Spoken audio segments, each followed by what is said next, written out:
আজকে আমার খুলনা বিশ্ববিদ্যালয়ে আলোচনার যে বিষয়বস্তু দেওয়া আছে, প্রথমত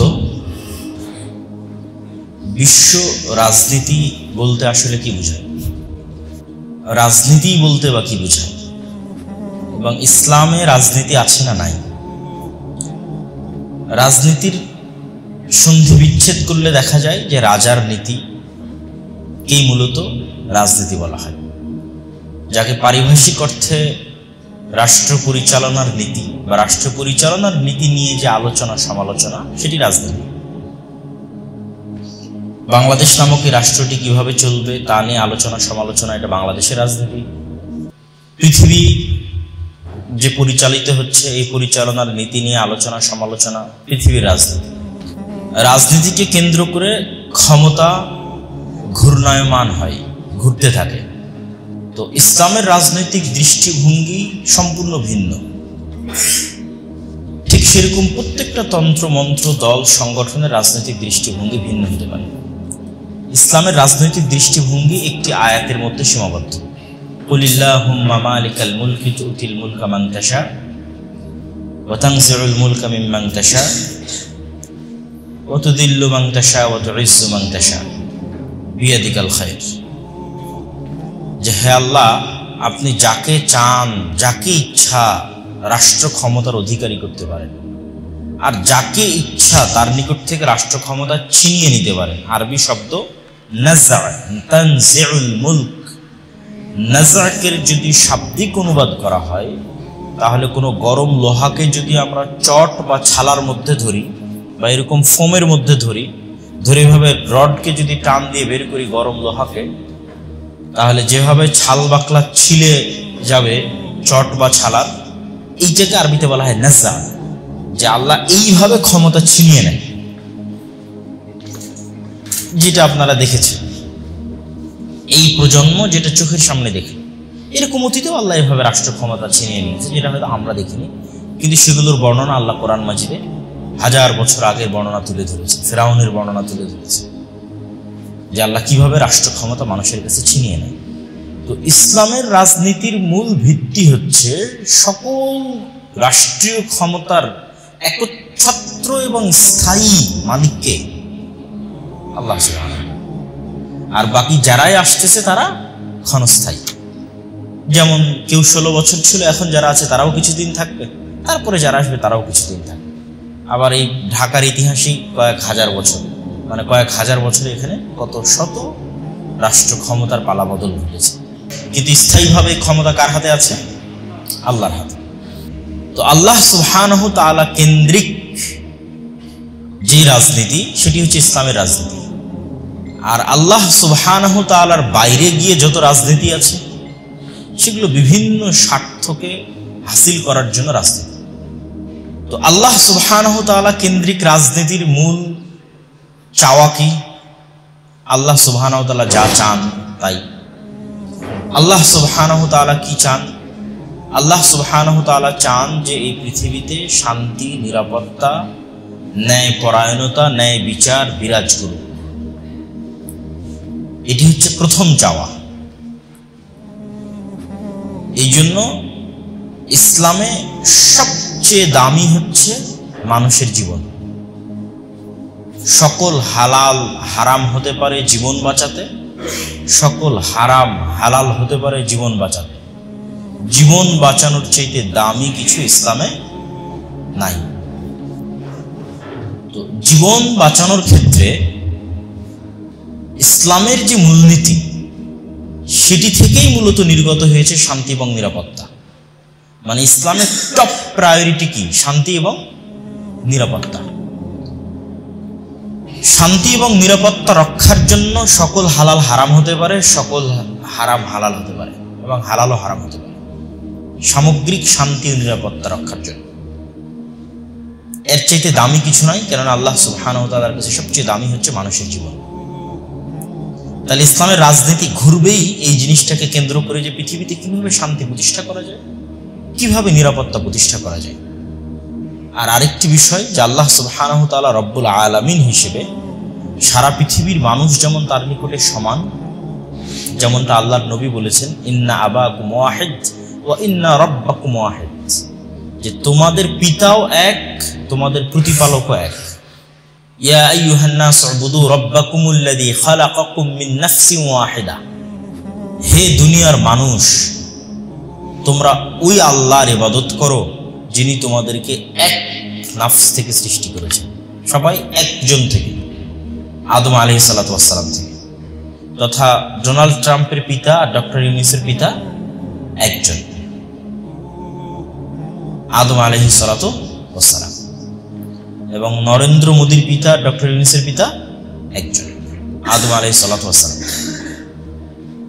তো আল্লাহ সুবহানাহু ওয়া তাআলার কাছে যেমন সবাই সমান, তিনি মানুষের রং, চেহারা, গোত্র, বর্ণ কোনো কিছুর ভিত্তিতে সিদ্ধান্ত গ্রহণ করেন না, বরং তিনি সিদ্ধান্ত গ্রহণ করেন ন্যায়ের সাথে, ইনসাফের সাথে।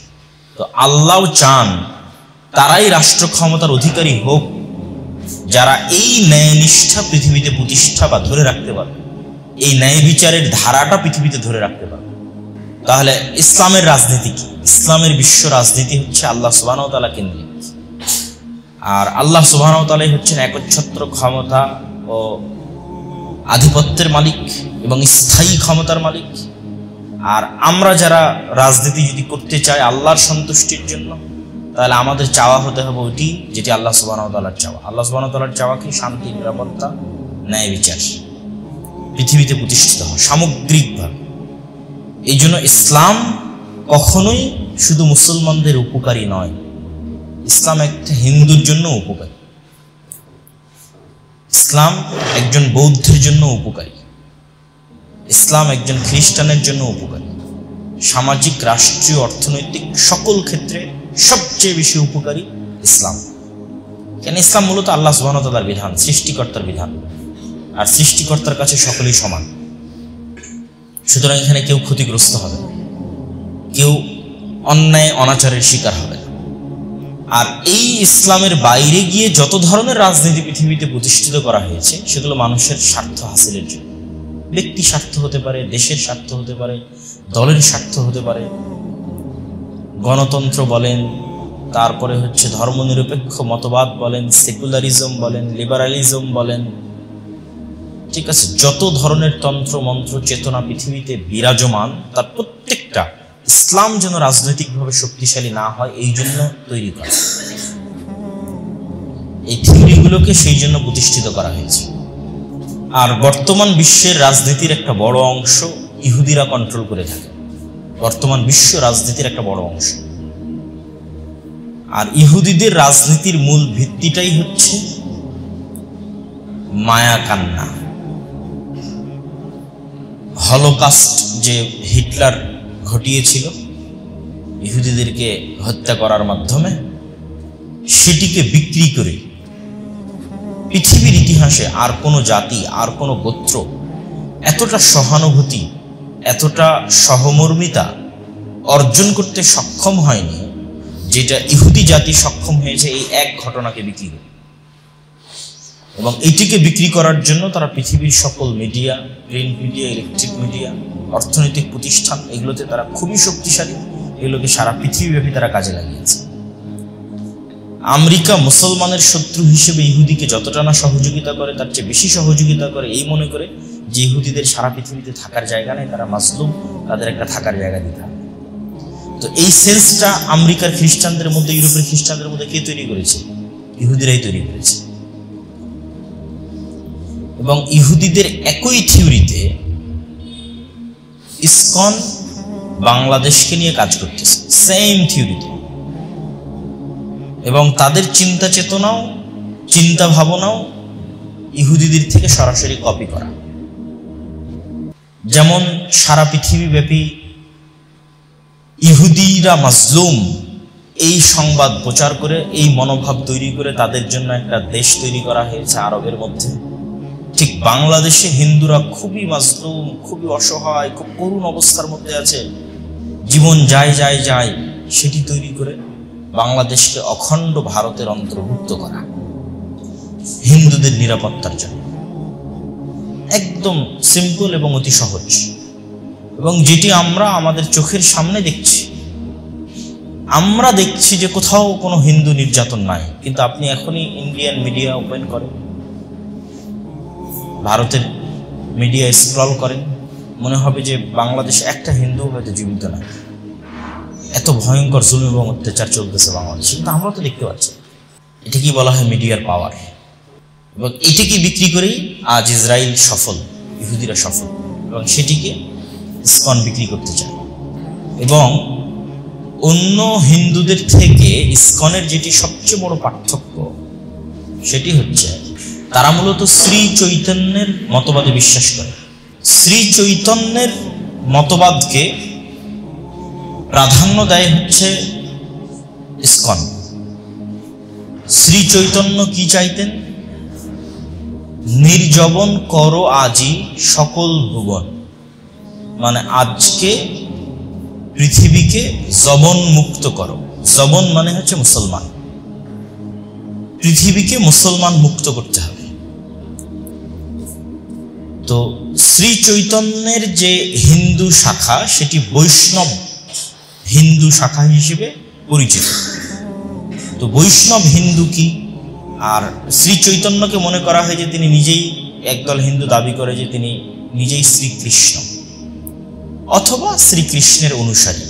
তো বৈষ্ণব ধারাটা হচ্ছে হিন্দুদের মধ্যে যে জাত এবং পাতের ভেদাভেদ ছিল, হিন্দুদের মধ্যে যে কেউ ব্রাহ্মণ, কেউ ক্ষত্রিয়, কেউ শূদ্র, এই যে একটা ভেদাভেদ ছিল, এই ভেদাভেদের কারণে যারা নিম্ন বর্ণের হিন্দু তারা প্রচুর পরিমাণে ইসলাম গ্রহণ করত, যেটি বিশেষ করে এই বঙ্গে সংগঠিত হয়েছে, এই বাংলায়। বৌদ্ধরা চলে যাওয়ার পরে নিম্ন বর্ণের হিন্দুরা সবচেয়ে বেশি ইসলামে কনভার্ট হয়েছে।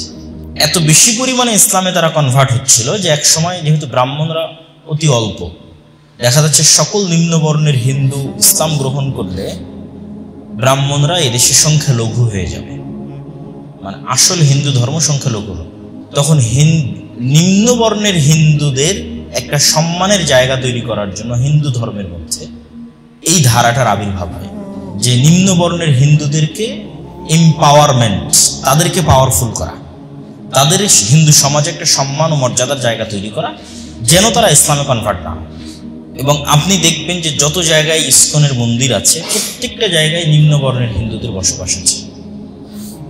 যেমন ঢাকার স্বামীবাগে যেখানে ইসকনের বলা যায় সবচেয়ে বড় মন্দির আছে, এটা একটা ম্যাথর পট্টি। হিন্দুদের যারা নিম্ন বর্ণের হিন্দু ম্যাথর হিসেবে বসবাস করে তারা সেখানে থাকে।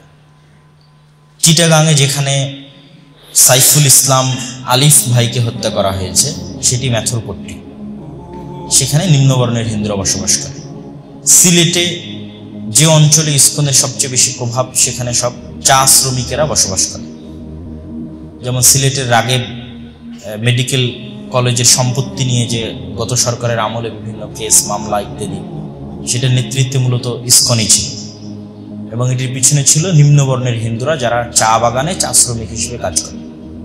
এই নিম্নবর্ণের হিন্দুদেরকে মুসলমানদের এন্ট্রি হিসেবে প্রতিষ্ঠিত করা এবং হিন্দু ধর্মের মধ্যে তাদের একটি এম্পাওয়ারমেন্ট, শক্তিশালীকরণ, বাংলাদেশের বিভিন্ন গোয়েন্দা সংস্থার রিপোর্ট অনুযায়ী এবং বিভিন্ন বই পুস্তকে সেই গোয়েন্দা সংস্থার রিপোর্ট বক্তব্য তুলেও ধরা হয়েছে, যেখানে এটি উল্লেখিত আছে যে তাদের এটি পরিকল্পনা যে বাংলাদেশের হিন্দুদেরকে মাজলুম দেখানো, দাঙ্গা তৈরি করার মাধ্যমে বাংলাদেশের হিন্দুদেরকে মাজলুম দেখানো। কিন্তু বাংলাদেশের মুসলমানদের ভাগ্য ভালো, জানি না এই ভাগ্য কতদিন ভালো থাকবে, যে এত বড় একটি হত্যাকাণ্ড ঘটার পরেও বাংলাদেশের মুসলমানেরা অত্যন্ত ধৈর্যের সাথে, অত্যন্ত বুদ্ধিমত্তার সাথে এটির পাল্টা কোনো রিয়াকশন হিন্দুদের উপর করতে যায়নি, যেটি মূলত তাদের চাওয়া ছিল যে আমরা তাদের একজনকে তাদের দেশে হত্যা করব, তারা উগ্র হয়ে ক্ষিপ্ত হয়ে আমাদের মন্দির ভাঙচুর করবে, আগুন জ্বালাও পোড়াও করবে। এমনি তো কিছুই হয়নি, সেটি আপনি ভারতের মিডিয়াতে গিয়ে দেখবেন যে মনে হচ্ছে কত না কি হয়ে যাচ্ছে। তো এইরকম একটা সিচুয়েশনে মুসলমানদের টিকে থাকা খুবই কঠিন, যেখানে আপনাকে আপনার পায়ে পাড়া দিয়ে আপনাকে উস্কানোর চেষ্টা করা হচ্ছে, আবার বহির্বিশ্ব থেকে আপনাকে বলা হচ্ছে আপনার এখানে হিন্দুরা মাজলুম, আবার আপনি তাদের কিছু করতেও পারছেন না। আইনগতভাবেও যদি কিছু করতে যান তাহলে কি হচ্ছে সেটি তো চোখের সামনে মানুষ দেখছে, যে পুরো রাষ্ট্রযন্ত্র যেখানে অচল, একজন ব্যক্তিকে গ্রেফতার করাও যাবে না, গ্রেফতার করে জেলেও নিয়ে যাওয়া যাবে না, হয়তো সে আইনের ঊর্ধ্বে। রাষ্ট্রযন্ত্র কিভাবে অচল হতে পারে? তো ইসকনের এই চিন্তাধারাটা সরাসরি ইহুদিদের থেকে কপি করা, এবং ইহুদিরা আমেরিকায় বসে এটিকে পরিচালিত করে। এই জন্য ডোনাল্ড ট্রাম্প ক্ষমতায় আসার আগেই বাংলাদেশের সংখ্যালঘুদের নির্যাতন নিয়ে তার টুইটারে পোস্ট করেছে, কেননা সেও এবং তার যে স্টাফগণ আছে তারা ইসকন প্রভাবিত প্রচুর পরিমাণে।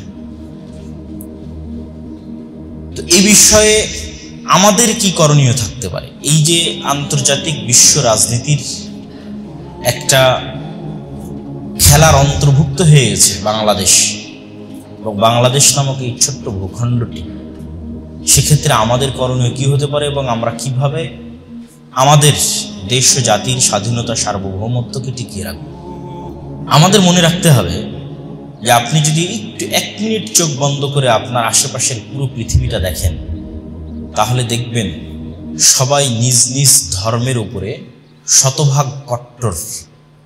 আপনি ইহুদিদেরকে দেখেন ইসরায়েলে, বা আমেরিকায় গিয়ে দেখেন, ইংল্যান্ডে গিয়ে দেখেন, তারা নিজের ধর্মের উপর শতভাগ কট্টর, নো কম্প্রোমাইজ এবং বেপরোয়া। আপনি ভারতের হিন্দুদেরকে দেখেন, তারা নিজের দিনের উপর শতভাগ কট্টর, এবং কট্টর পন্থার উপর ভিত্তি করে গত 10 বছর থেকে রাষ্ট্র পরিচালনা করতেছে ভারতে হিন্দুত্ববাদী সরকার। কিন্তু মুসলমানদের কাছে এসে দেখবেন মুসলমানেরা সবচেয়ে কম্প্রোমাইজ। তাকে 10টা মারলেও সে খুব ভালো শিশু বাচ্চা, তাকে মারার জায়গায় হত্যা করে ফেললেও তারপরেও সে খুব ভালো শিশু বাচ্চা। তথা সারা পৃথিবীতে আপনি যদি মুসলমানদেরকে দেখেন, তারা সবচেয়ে বেশি কম্প্রোমাইজ করে চলতেছে, অথচ তারাই সবচেয়ে বেশি মাসলুম, তারাই সবচেয়ে সত্যচারিত। আর যারা জালেম, তারা তাদের দিনের ব্যাপারে কোনো কম্প্রোমাইজ করতেছে না, কিন্তু সে সন্ত্রাসীও হচ্ছে না, সে জঙ্গিও হচ্ছে না। ধরেন আপনি কল্পনা করেন, আজকে বেশি দূরে না, ভারতের মাটিতে মুসলমানেরা এইরকম ভারতের একজন রাষ্ট্রীয় আইনজীবীকে হত্যা করুক দিল্লির হাইকোর্টে। ভারতে কি হতে পারে? 1 মিনিট কল্পনা করেন যে কি হতে পারে, যে ভারতের মুসলমানেরা দিল্লির হাইকোর্টে একজন রাষ্ট্রীয় আইনজীবী হিন্দুকে হত্যা করেছে এভাবে। দেখবেন যে আর মুসলমানেরা কি হবে, মুসলমানেরা তখন কি করবে? দেখবেন ভারতের সকল মুসলিম সংগঠন একসাথে এটা নিন্দা বিবৃতি দেওয়ার জায়গা পাবে না, যে এই হত্যা সঠিক হয়নি, এভাবে আক্রমণ করতে হয় না। কিন্তু আপনার বাংলাদেশে যে একজন আইনজীবীকে হত্যা করা হলো, কেউ বিবৃতি দিয়েছে? ভারত কোনো বিবৃতি দিয়েছে যে এইভাবে করা ঠিক হয়নি? দেখবেন যে ওই ঘটনা ঘটলে বাংলাদেশে নিন্দা বিবৃতি দিত। ভারতে যদি একজন হিন্দু আইনজীবীকে হত্যা করা হতো, বাংলাদেশে বিবৃতি দিত, কাজটা মুসলমানেরা ঠিক করে। কিন্তু আপনার এখানে যে একজনকে হত্যা করা হলো, ভারত কোনো বিবৃতি দিয়েছে? তাহলে একজনকে জেলে নিয়ে যাওয়া হয়েছে, তার জন্য বিবৃতি দেওয়ার অভাব নাই ভারতের, কিন্তু একজনকে হত্যা করা হয়েছে তার জন্য কোনো বিবৃতি নেই। মানে মুসলমানের জীবনের মূল্যায়ন আমরাই রাখিনি, একটা মুসলিমের প্রাণের মূল্য আমরা মুসলমানেরাই রাখিনি। এবং আন্তর্জাতিক বিশ্ব আমাদের সাথে কিভাবে ট্রিট করে, আমাদেরকে কিভাবে দেখে, তা আমরা নিজের চোখে বাংলাদেশে বসে দেখতে পাচ্ছি, আমাদের চোখের সামনে ঘটতেছে। আমরা জানি না যে এই ধারা কোথায় গিয়ে ঠেকবে, কিন্তু আমি এতটুকু আপনাদেরকে সামারি বলে দিলাম যে মুসলমানেরা যদি বাঁচতে চায়, যে তারা তাদের স্বাধীনতা সার্বভৌমত্ব নিয়ে বাঁচবে, তাহলে আপনি কম্প্রোমাইজ করে বাঁচতে পারবেন না। আপনাকে আপনার দিনের উপর কি হতে হবে? কট্টর হতে হবে। ধরেন ডক্টর মোহাম্মদ ইউনূস বলতেই আছে, আমি অনেক বড় সেকুলার, আমি অনেক বড় লিবারেল, আমি এই সেই, আমি উদার ইত্যাদি। আমি কালকেই দেখতেছিলাম একটা বিশাল হিন্দু পেজে ডক্টর ইউনূসের ছবি দিয়ে তারা কমেন্ট করেছে, आप लोग इसके बारे में अपनी जबान में क्या कहेंगे, যে নিজ নিজ ভাষায়, আঞ্চলিক ভাষায় একে আপনি কি বলবেন ডক্টর মোহাম্মদ ইউনূসকে। তো নিচে হিন্দুরা সিরিয়ালে গালি, মানে তাদের নিকৃষ্ট যত ভাষায় গালি থাকতে পারে, প্রত্যেকটা ভাষায় গালির পর গালি, গালির পর গালি। তো ডক্টর ইউনূস তো হাজার লিবারেল হয়েও তার কাছে ভালো হতে পারবে না। সে তো তাকে মুসলিম হিসেবে দেখবে এবং মুসলিম হিসেবে দেখে তাকে কতটা ছোট করা যায় তার চেষ্টা করবে। আপনি যতই পৃথিবীর কাছে সাধু সাজতে চান, পৃথিবী আপনার সাধুতা গ্রহণ করবে না। কিন্তু পৃথিবী তো তার নিজের দিনের উপর, নিজ ভ্রান্ত দিনের উপর কট্টর হচ্ছে। আপনি কেন এত ভয় পাচ্ছেন? আপনি কেন এত কম্প্রোমাইজ করতেছেন? আপনিও নিজের দিনের উপর কট্টর হন, আপনার স্বাধীনতা স্থায়িত্ব রূপ লাভ করবে। হয়তো রিস্ক বেশি, রক্ত বেশি, কিন্তু এর মধ্যে যে স্বাধীনতা আছে, এই স্বাধীনতা ইনার পিস মানে অভ্যন্তরীণ শান্তি পাবেন। আর আপনি এখন এত ডুয়েল রোল প্লে করতেছেন, ভিতরে ভিতরে কষ্ট পাচ্ছেন, আবার বাইরে বাইরে বলতে হচ্ছে যে না আমরা এটার সাথে না, আমরা অমুক তুমুক ইত্যাদি, কিন্তু পৃথিবী আপনাকে বিশ্বাস করতেছে না। কত করুণ এবং কত কঠিন অবস্থা। তো এই জন্য আমি পৃথিবীকে আপনি ছোট্ট সংক্ষিপ্ত চোখে দেখলে দেখবেন, আমরা মুসলমানেরা যদি বাঁচতে চাই, আমাদেরকে আমাদের দ্বীনের উপর উইদাউট এনি কম্প্রোমাইজ কঠোর হতে হবে।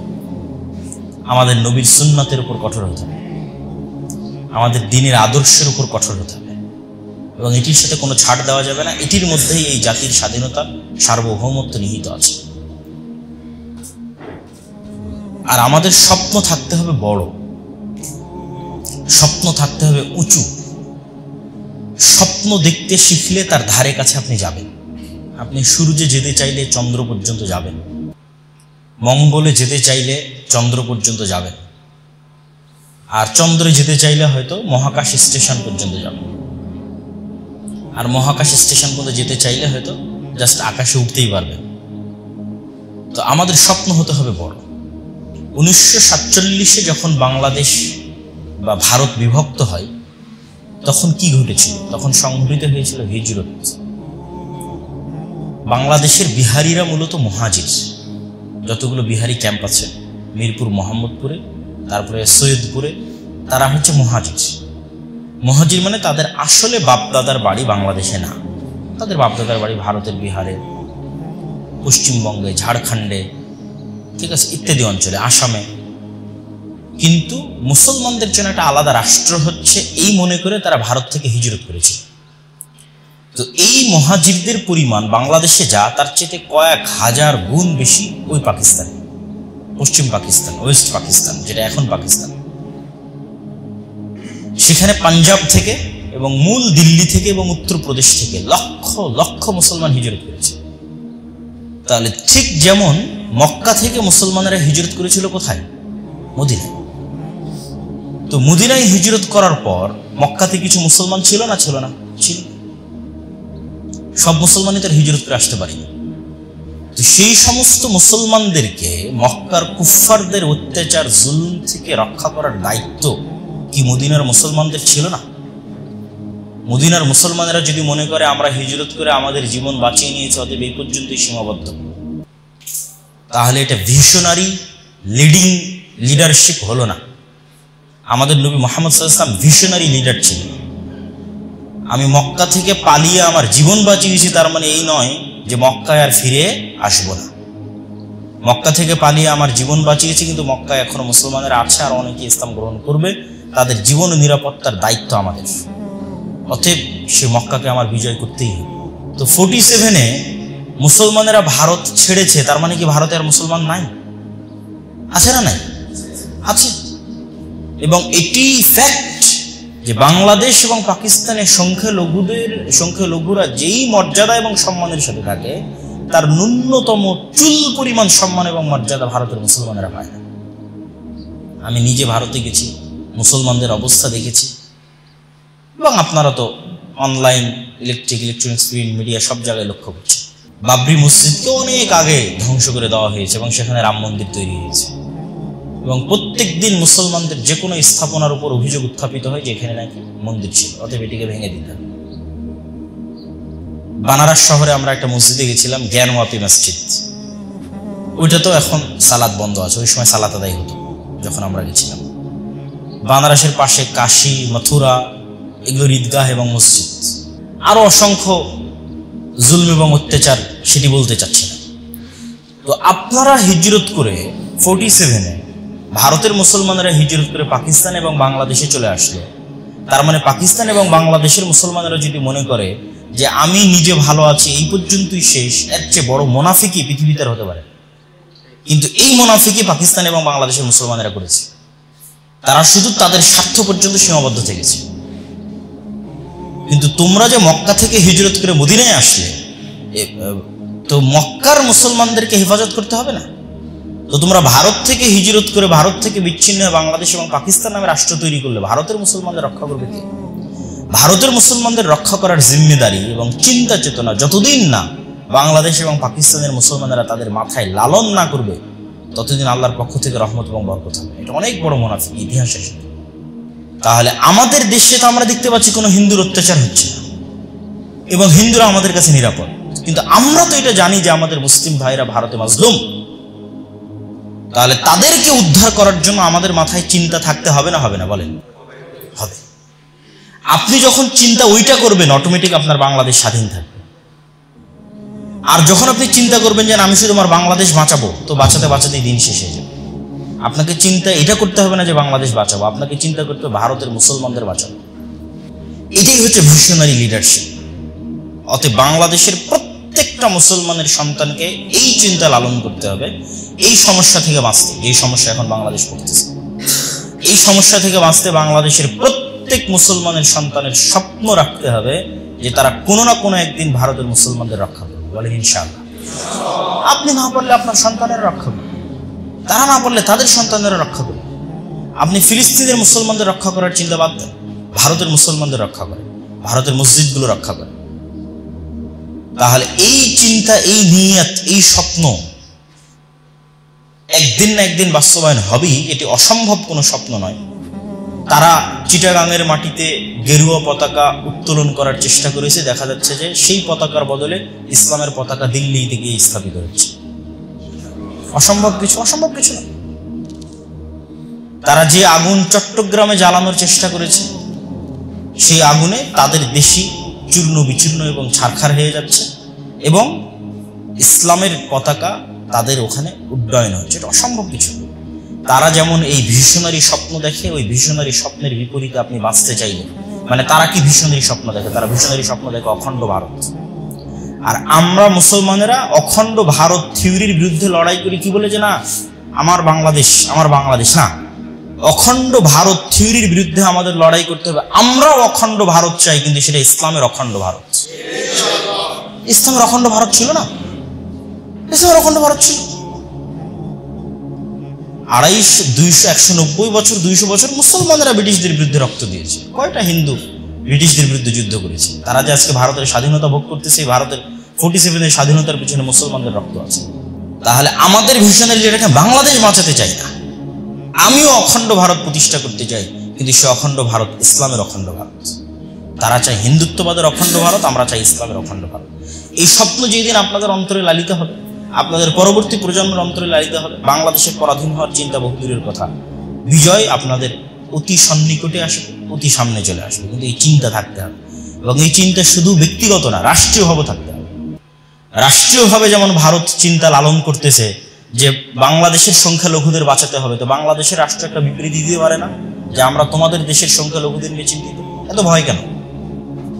শুধু ডিফেন্সিভ বিবৃতি দিতে হবে না, তারা যদি এক ধাপ আগিয়ে বিবৃতি দিতে পারে যে বাংলাদেশের সংখ্যালঘুদের নিয়ে আমরা চিন্তিত, বাংলাদেশকেও বলা উচিত যে আমরা ভারতের মধ্যে সংখ্যালঘুদের নিয়ে চিন্তিত, এবং ভারতের অভ্যন্তরের মুসলমানদের নিরাপত্তার আমরা জোর দাবি জানাচ্ছি, বলতে হবে। তাহলে আপনি তাদের সাথে ফাইট করতে পারবেন, তাদের মিডিয়ার সাথে ফাইট করতে পারবেন। তাদের মিডিয়া সবসময় দেখাচ্ছে যে কিছুই হয়নি, তারপর বলতেছে যে এখানে হিন্দুদের ধ্বংস হয়ে গেল। বাংলাদেশের মিডিয়াগুলো কি করে? বাংলাদেশের মিডিয়াগুলো কি ঘোড়ার ঘাস কাটে? তারা দেখাতে পারে না যে ভারতে মুসলমানদের উপর কি অত্যাচার হচ্ছে, কি জুলুম হচ্ছে? সম্মানিত উপস্থিতি, তো আল্লাহ সুবহানাহু ওয়া তাআলা, আমি যেহেতু বের হয়ে যাব, আমার আবার ঢাকায় ফিরতে হবে, আল্লাহ সুবহানাহু ওয়া তাআলা আমাদের এই মাতৃভূমিকে হেফাজত করুক, সংরক্ষণ করুক, আল্লাহুম্মা আমিন।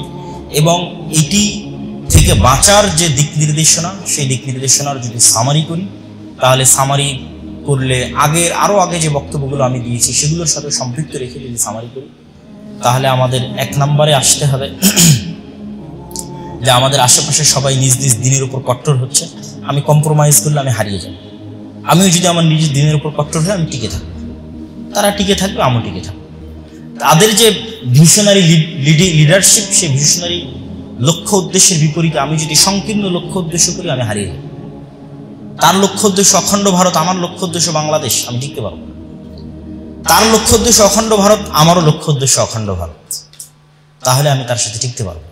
তাহলে তার বিবৃতির বিপরীতে আমার বিবৃতি দিতে পারবো, তাদের মিডিয়ার বিপরীতে আমাদের মিডিয়া কাজ করতে পারবো। নাহলে দেখবেন যে সবাই শুধু ডিফেন্সে আছে, রাষ্ট্র ডিফেন্সে, মিডিয়া ডিফেন্সে খেললে খেলা জমে না। অথবা আপনারও লিডারশিপ ভিশনারি হতে হবে। আমরা অখণ্ড ভারত চাই, মুসলমানদের অখণ্ড ভারত চাই, ইসলামের অখণ্ড ভারত চাই।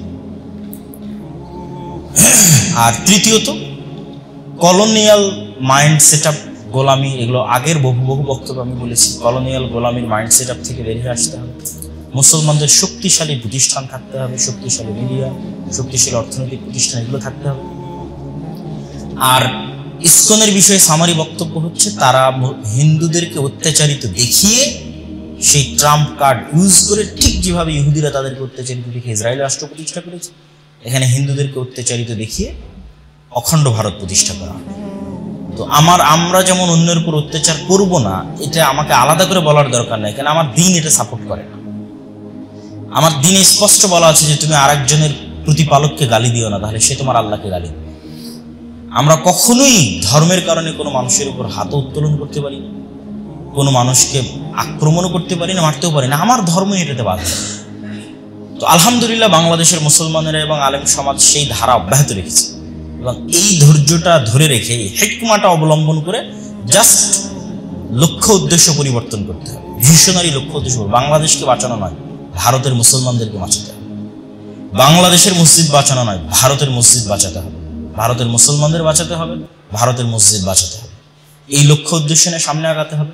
আল্লাহ সুবহানাহু ওয়া তাআলা এই লক্ষ্য উদ্দেশ্যকে কবুল করবে এবং বরকত দেবে। আল্লাহুম্মা আমিন। এই বলে আমি আমার সংক্ষিপ্ত বক্তব্য এখানেই শেষ করছি। আসসালামু আলাইকুম ওয়া রাহমাতুল্লাহি ওয়া বারাকাতুহু।